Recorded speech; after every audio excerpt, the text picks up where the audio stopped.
Welcome back to the channel, everyone, and today we'll be watching another Internet Anarchist video. I swear, the Illuminati stuff is just never ending. You know, everyone complained the Illuminati was a content farm, but you know what? At this point, she truly is a content farm for every other YouTuber who does anything on her. So this is Internet Anarchist's third video on Illuminati. I'm going to guess this is going to kind of go over the update from Madcaster. But maybe we'll just go into a whole, character dismantling of this individual. Because I highly doubt he's going to go through every single little thing that happened. But yeah, let's take a look. I was going to go react to a bunch of Tom Cardy stuff. Yeah, I guess we're doing this instead. Downfall of iilluminaughtii will be studied for years to come. Okay, yeah, that's true. Now, it's not just her. There's probably at least 20, 30 YouTubers on this list where you can just watch their entire channels go from relatively popular to, like, crashing and burning. Now, my channel is just going to crash and burn slowly upwards and then downwards, kind of like... no, I actually can't say it wouldn't be as bad as that channel, but... yeah, okay. From being a respected YouTuber with over 1 million subscribers to becoming one of the most hated creators in YouTube history. Yeah. Regardless of whether or not she's legally right based off her contracts or not, from a YouTube standpoint, from the court of public opinion, everyone hates her. I mean, look, even Penguin Zero made a video about her. Since uploading my last 2 videos on her, which amassed 4 million views collectively, a lot has changed. She's been exposed by Penguin Zero, abandoned her YouTube channel, and is possibly running a secret channel. Yeah, I knew that was going to happen. As soon as her channel disappeared, you know what? I bet you she did exactly what Penguin Zero wanted her to do. Or, not wanted, predicted she would do. It makes sense. AI is making a lot of headway right now, so there's a very real chance she has another channel that's basically the same thing, but with an AI voice.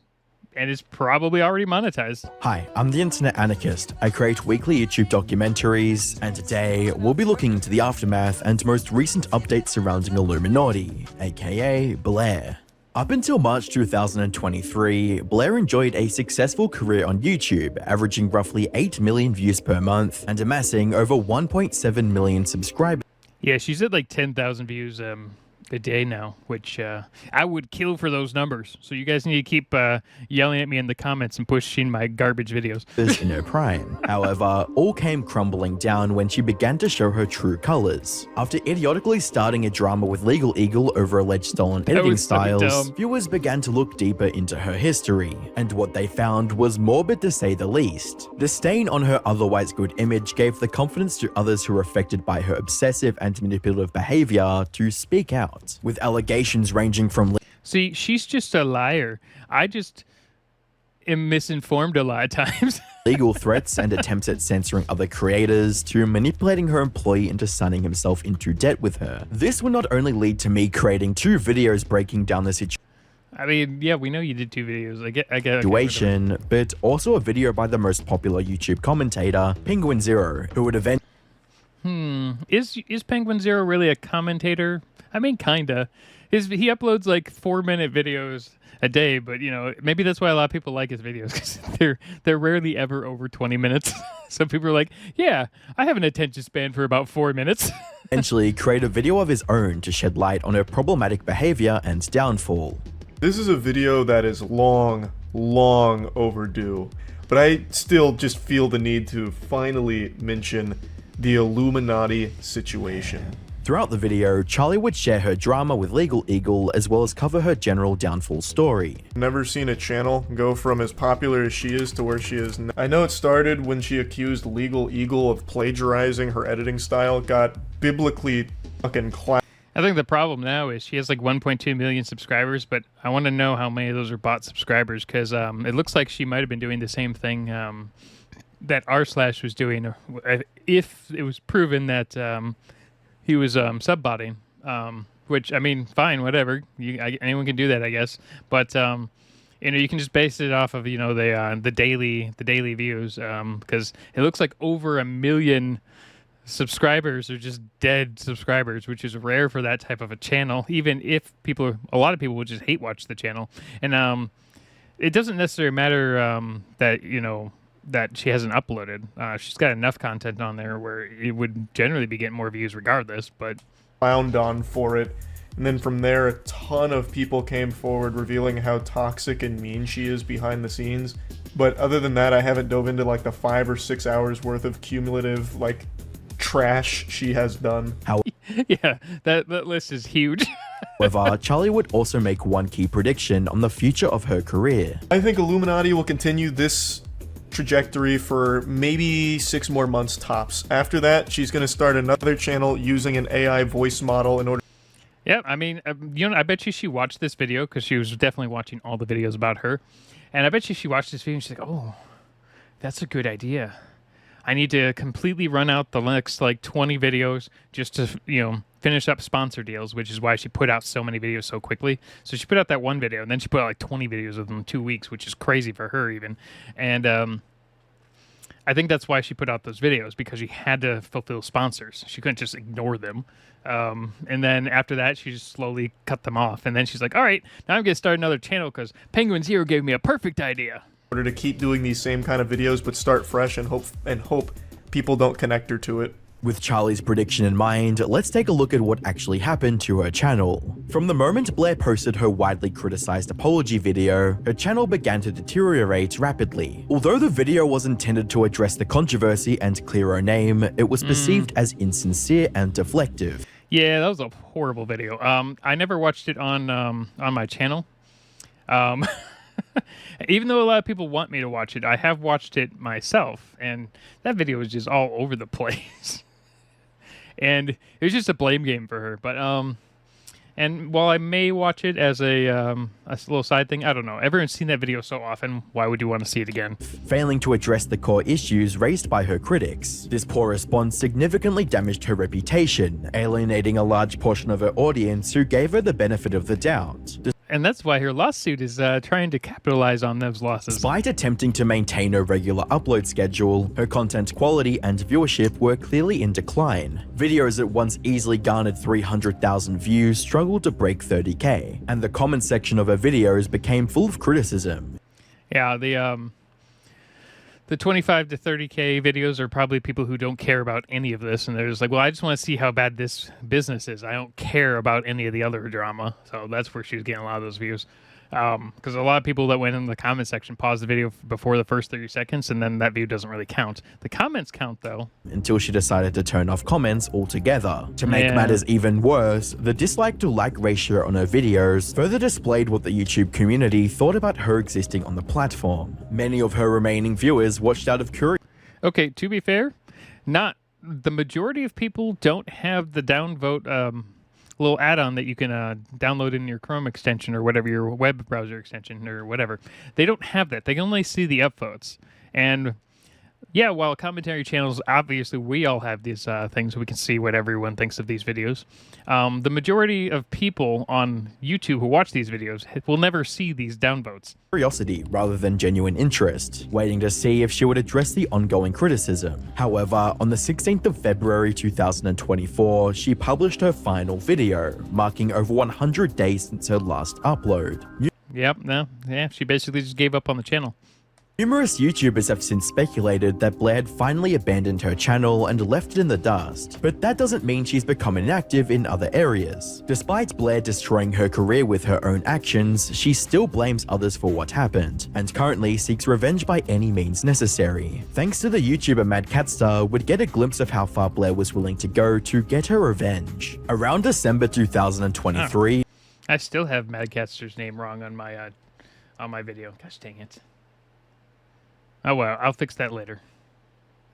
when Blair was trying to foreclose on Ozmedia's home, she also filed a lawsuit against him, Wonderstruck, and Felix the Kit Kat, an individual she once hired to dig up dirt on the clique and later hired. The basis of the lawsuit was that these three individuals had somehow breached a confidentiality agreement while under Blair's employment and were now defaming her. In the amended version, Blair's attorney wrote, "All the defendants' confidentiality agreements contain language pertaining to the employee's understanding that, by entering the confidentiality agreements, they are obligated obligated to, and plaintiff's goal is to, protect his confidential propriety information and ensure that all employees agree to maintain confidentiality of redacted information. The document mostly recounted Blair's history with all the defendants and stated that their videos or information shared about her were defamatory and had damaged her company. In Felix's case, he had only shared screenshots about what Blair had asked him to do. So here's the thing that bugged me in the last video.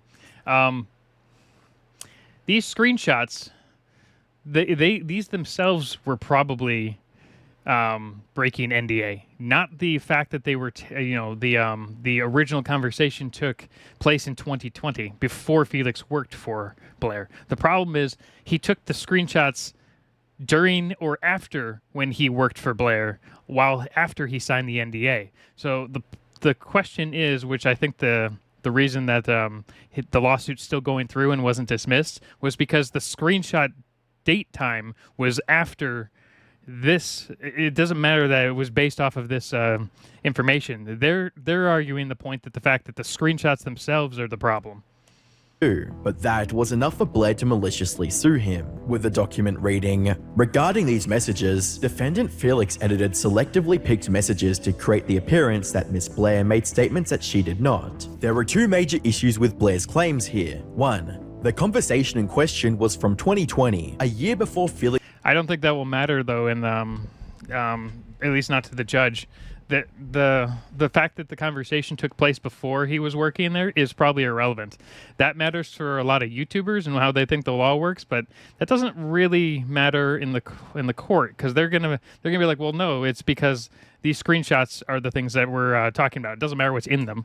Felix signed the supposed confidentiality agreement. And two, Felix only presented personal communication and not company specific. Okay, so here's the thing about this.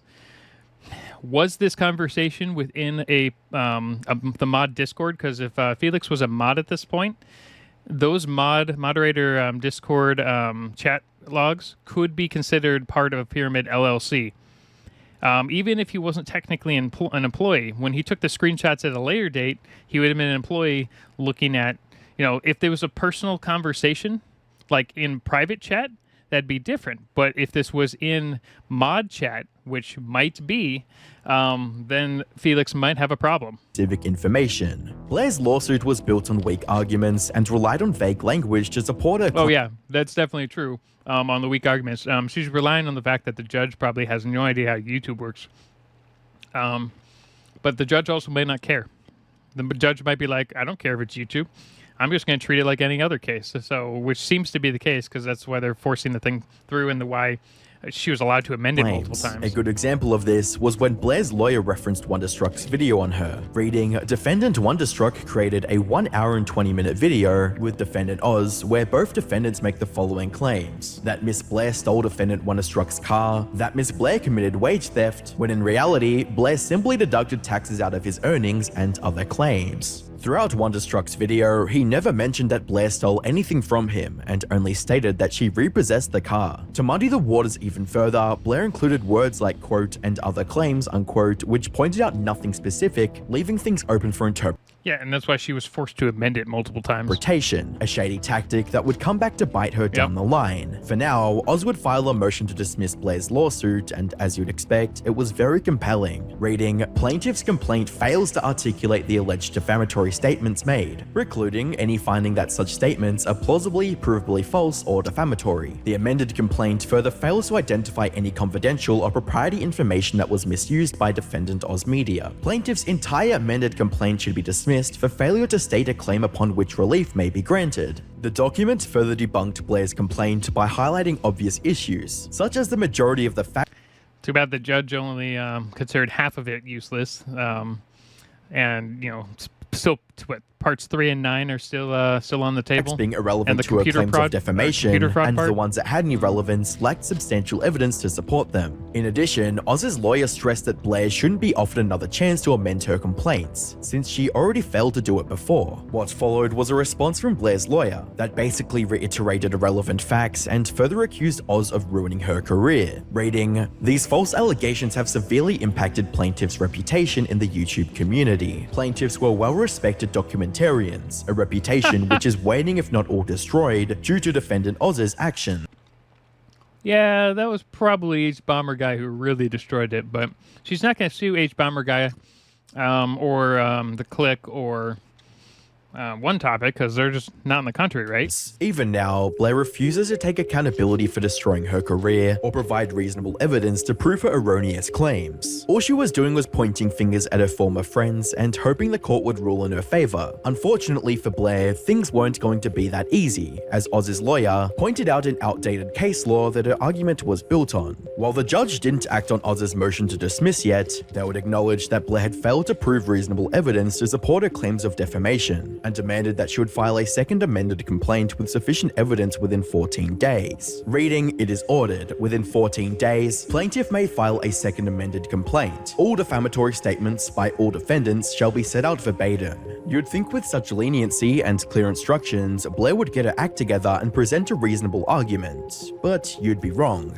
Not only did she fail to submit the amended complaint within the allotted 14 days, but she added even more unrelated facts along with more vague allegations. In Blair's amended complaint, she added extra details about her time with the 3 defendants and reinforced how their respective Yeah, that was weird. And then she was allowed to keep that in there because the judge was like, well, I didn't say you couldn't, so all right.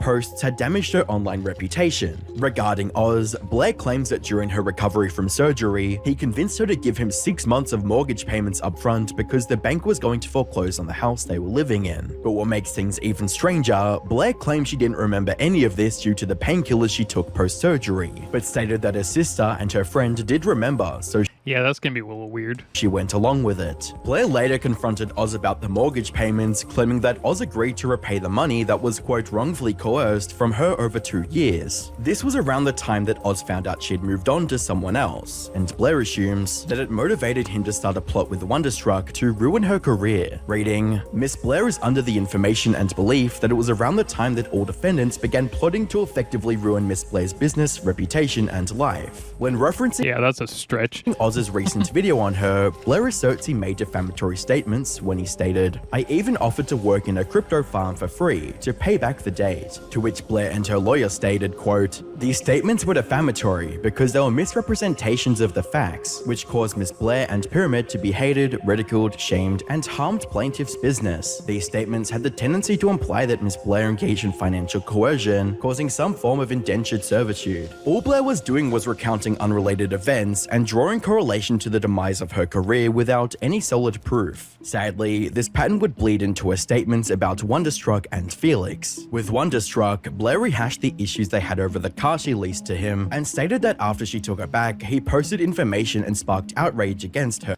I think the problem with the way lawsuits work is a lot of the way the initial part of the lawsuit works is it gives a lot of leeway to the plaintiff. So even if the plaintiff is probably in the wrong or completely making certain things up, they more often than not, it's not going to just get summarily dismissed. It's going to go to trial, which is going to cost tons of people tons of money, which is why you end up having massive lawsuits where people just settle or get bled dry, which is part of the problem that here in the U.S. As for Felix, Blair repeated the claims that sharing Discord screenshots was a breach of contract and part of their campaign to damage her image. So that's the thing. Those screenshots, if they were taken while he was working for her, that's the problem I see. Everyone else is focused on when those communications took place, not when the screenshots were taken.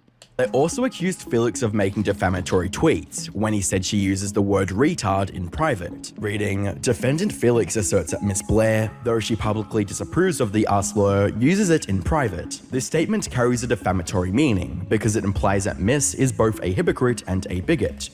I mean, that's not necessarily defamatory if it's true, right? What followed It is defamatory in other countries maybe, but not in the were US. new motions to dismiss from both Oz and Felix, which poked even more holes in Blair's lawsuit. Starting with Felix's motion to dismiss, he indicated that throughout her lawsuit, Blair failed to indicate any instance where he breached the company's NDA. But that's the thing, the judge didn't think so. The second amended complaint alleges one instance to support plaintiff's breach of contract against Mr. Felix, which relates to turning over private messages between himself and Ms. Blair that have nothing to do with proprietary information. The original complaint, the first... I think the problem here is the judge is like, well, that doesn't matter because Sad Milk LLC is underneath Pyramid, which means it's proprietary information. Anything within their Discord chats are potentially proprietary, at least from a judge's standpoint. If it's a personal chat, it may not affect it, but if she can prove that it was not personal and it was part of the Discord mod chat, then it's all up in the air on whether or not this is part of the NDA. Amended complaint and the second amended complaint all fail to identify any confidential or proprietary information that was misused by defendant Felix. Oz's motion would go more in depth on how Blair blatantly ignored the court's order to state the exact defamatory statements he made. It was obvious to everyone that Blair didn't have a case against any of the defendants, but she still pushed to make another response. In the response to Felix's motion to I mean, he's saying that the case looks stupid, but you know the judge is like, well, part of the case is stupid, so I'm going to dismiss part of this. But he's like, the rest of it, he's like, it's going to trial because he's like, I can't rule on this. He's like, he or she. The judge is like, as far as I know, it's still a valid complaint. So that's part of the problem right now. It's not stupid enough in the eyes of the law. Dismiss. Blair tries to pass off her messages to him as proprietary instructions from a company. Reading, it's worth noting the conversation was private. That means the information and data were not generally known outside the company. The disclosed conversation revealed instruction from the owner of Pyramid to a Pyramid employee regarding the use of Pyramid's data. Remember, the raw footage Blair asked Felix to go through wasn't specific to her company, but was shared by all members of Sad Milk, not to mention that the... So here's the thing though. As far as I know, no one has specifically said that any of these people in Sad Milk were actually employees of Sad Milk LLC. Because that's another thing. If they were all being paid as guest stars, I've been on plenty of other channels where I was paid as a guest star. I'm not actually a part of the LLC, and if Blair was doing all the back end stuff, she probably didn't put any of these people underneath the LLC. She probably only put herself to protect herself and no one else. And that could be a huge problem if all these guys are just being paid as private subcontractors or whatever. They might not even be considered as part of Sad Milk's LLC, which means it wouldn't be between two employees necessarily. It would be iilluminaughtii would be the employee. Felix could be maybe a subcontractor, but no one else would be an actual employee. They'd just be an add-on on the project, and that could be a huge problem because I don't think anyone's ever mentioned whether or not they were actually a part of Sad Milk LLC.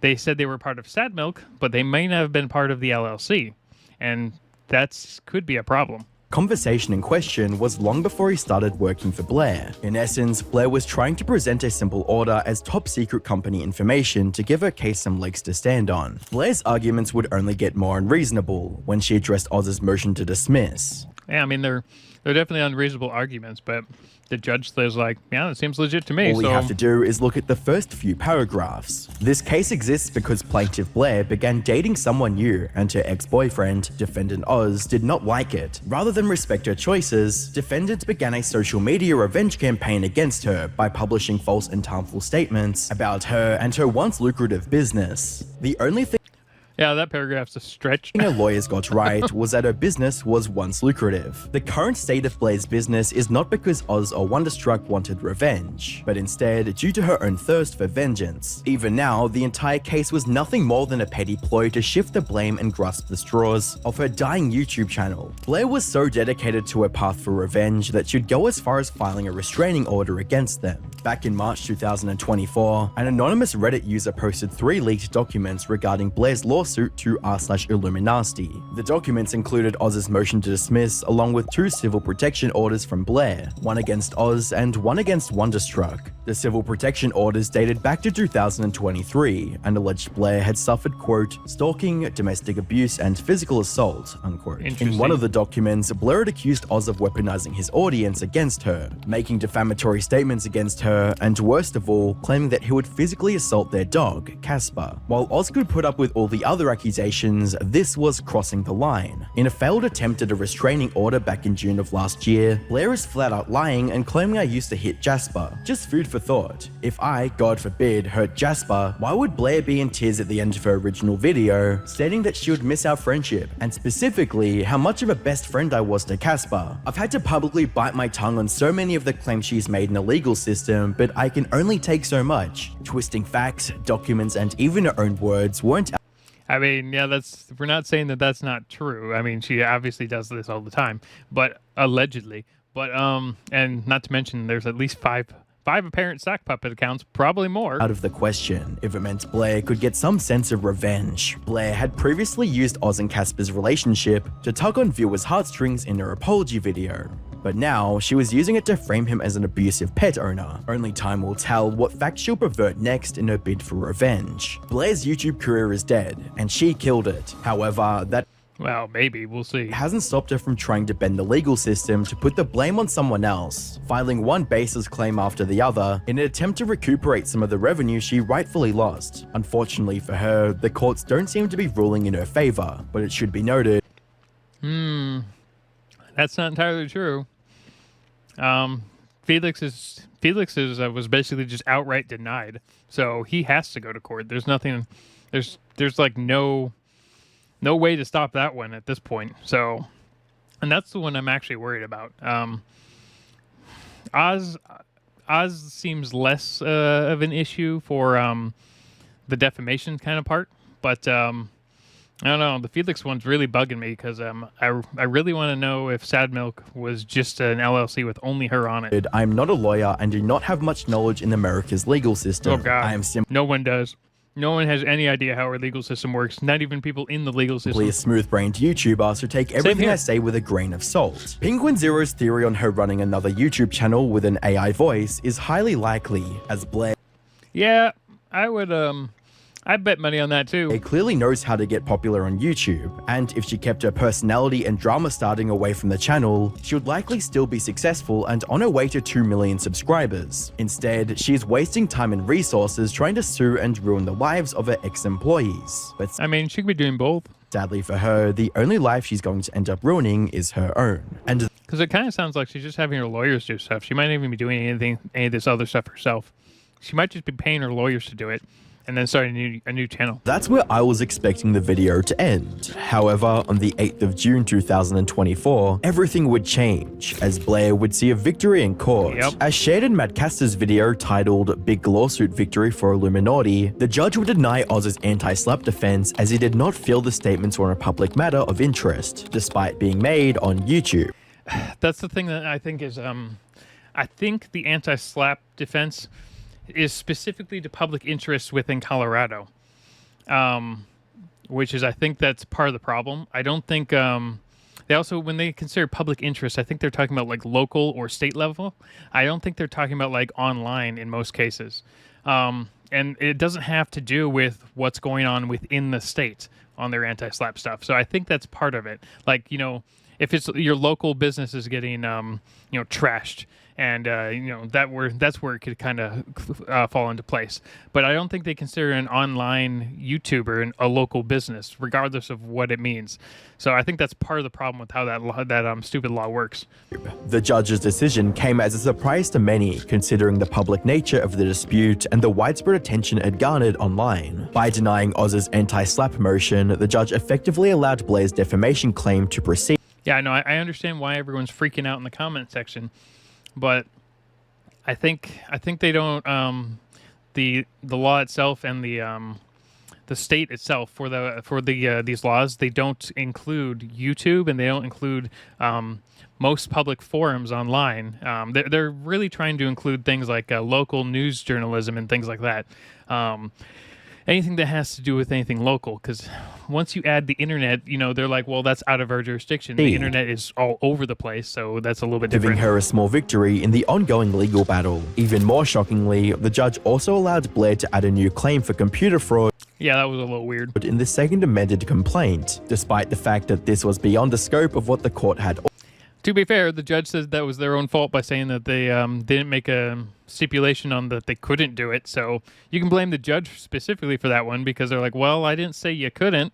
So Authorized. It seems the judge has granted Blair an unusual level of leniency in amending her complaint. While Blair may have scored a win in court, it's important to remember that this does not necessarily mean that the judge believes her allegation. That's also true. The judge probably doesn't necessarily care one way or the other. Are true. The case will still need to be determined at a trial, where both sides will have the opportunity to present evidence to support their claims. Regardless of the outcome, one thing remains certain. The fall of Illuminaughtii will go down as one of the biggest downfalls. I'm surprised he didn't bring up the fact that Felix lost both of his chances to dismiss. That's a little odd, but okay. In YouTube history, and I will continue covering the updates on the situation, so make sure you subscribe. Yeah, go subscribe to his channel. This is the Internet Anarchist. They're a fantastic channel in most regards. Yeah, I mean, it's gonna be interesting. I'm more neutral in this case. I don't necessarily care about these people, which I've mentioned before. I don't care all that much about Illuminaughtii. I don't care about Oz. I don't care about Felix all that much. I know a lot of people are like holding a torch for these people, but it's a very interesting thing for me to cover, and that's about it. But yeah, feel free to do whatever you want in the comment section. Tell me I'm an idiot, whatever. I don't care. But yeah, I'll keep covering these and just telling you my dumb opinions on things. But I'm really worried about Felix. Just from the fact that I think they're going to argue that the screenshots were part of the company, not that they the timing matters. So, and I think to YouTube, a lot of people on YouTube really care about specific times and things like that, but completely ignore like screenshot dates. So anyway, just a thought. Anyway, have a good day, everyone.